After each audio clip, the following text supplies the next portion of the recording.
Hoje eu vou mostrar essa novidade que chamou bastante a minha atenção. O Bauducco Cookies Fine Dentaduras, edição ilimitada. Essa versão é inspirada nas famosas balinhas de dentadura da Fine.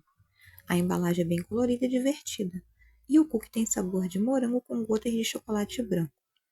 O aroma é bem docinho e lembra bastante as balas da Fine.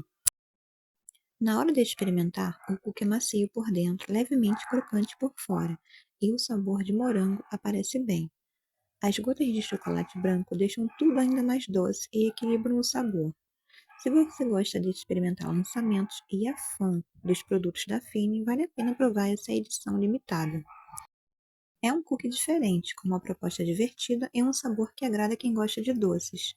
Essa foi minha resenha. E você, teria coragem de experimentar esse cookie? Deixe a sua opinião nos comentários. Aproveita também, deixe seu like e compartilhe com quem ainda não conhece.